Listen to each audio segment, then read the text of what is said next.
One is, Anshul spoke about smaller parties. What happens to smaller parties? And your survey put this question about the Aam Aadmi Party. Will the Aam Aadmi Party play a spoiler and will AAP end Congress? And most people, or not most people, nearly 39% said no, but almost 42% said yes, and 20% don't understand yet. They don't know, and they said they don't know. But I have one other slide I want to bring up before I get you to respond. That is levels of satisfaction with the government. I found this also a little confusing, and I need Yashwant's help to understand. People were asked, are you satisfied with the performance of the government, right? And can we please have that slide up on our screen? Because this doesn't reflect, Yashwant, massive anti-incumbency at all. In fact, it shows that 68% are satisfied. Now, if we look at 68% of people polled, surveyed, being satisfied with Shivraj Singh Chouhan, how do we understand the sort of close contest that we are poised to see? How do we understand the advantage to the Congress that we're poised to see? Surely it can't come down only to the Chambal belt and the Scindia factor being unpopular there. How do we look at this finding of your survey? Well, the satisfied numbers are split into two parts, Barkha. One is the fully satisfied, one is partially satisfied. Satisfied, or shall we say, satisfied to some extent. Fully satisfied is roughly about 40% and approximately 25% is the partial one. Now, this partial one is always a dicey thing, Barkha. When the things go right in your favor, they work in your favor. But the things go against you, then these partially satisfied take moments to switch over to dissatisfied category.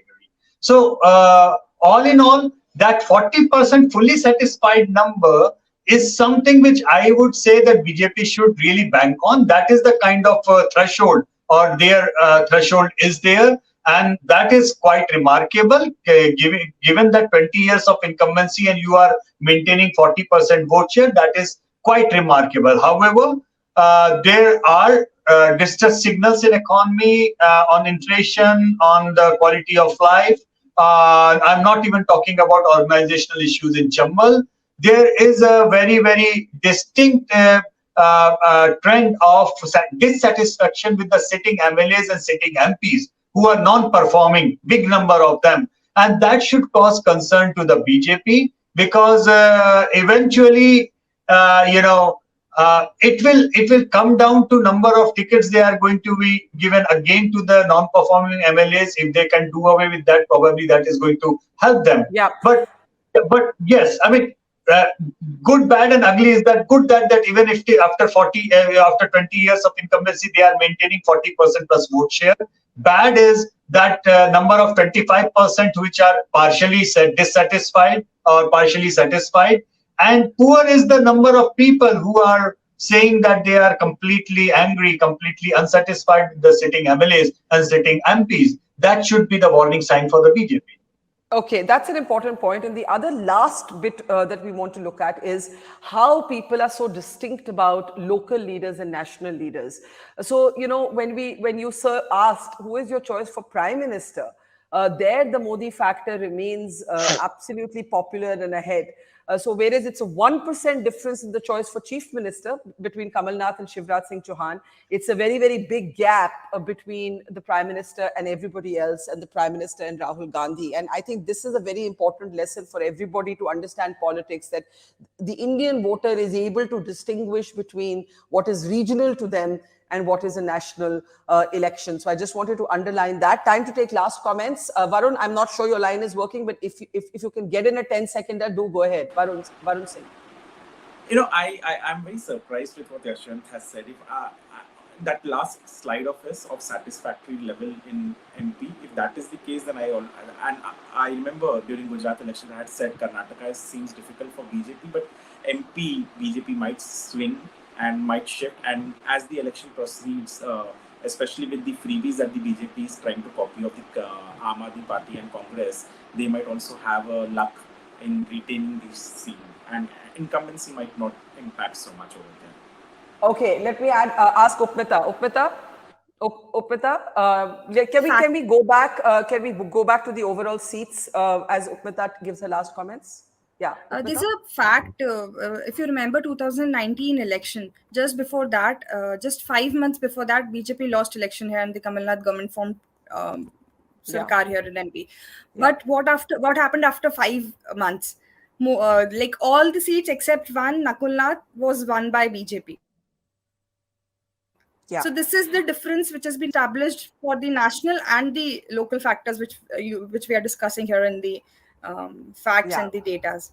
Yeah, I think that's an important reminder. I remember the Congress winning Rajasthan, Chhattisgarh, and Madhya Pradesh in the assemblies in a very different result in the Lok Sabha elections. Anshul, last thoughts on everything we've seen? Anshul? I think that the picture is quite clear. We are headed in for a comfortable victory. The people are, they don't agree with the way Mr. Chouhan got back into power. And Kamal Nath ji is our leader. The BJP is a divided house and we are coming back to power. It's as simple as that.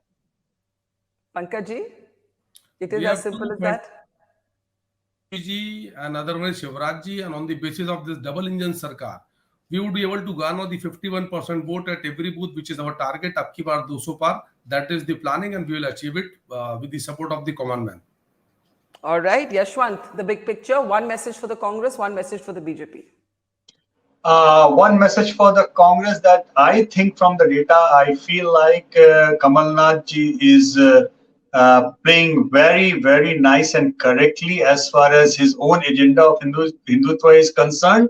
And these things could go as advantage Kamal Nath, provided he does two things. Number one, he ensures that his friend and colleague, Mr. Digvijay Singh, doesn't utter a single word throughout this campaign. And he just keeps mum, number one. Number two, he doesn't underestimate the organizational strength of the BJP. And Barkha, I have a great story to end your show on the organizational strength of the BJP, because I heard it from the horse's mouth from elders in my family. It was in 1971, pre-emergency period, when, the opposition unities and other things were happening. And Mr. Ramnath Goenka and Nanaji Deshmukh, they were discussing what can be the critical thing, whether it is the face or it is the organization. Nanaji bet with Ramnath Goenka that it is the organization.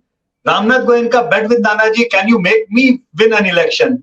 Nanaji said that you come to me, I will take you, you sign the paper and you come and collect your victory paper after that.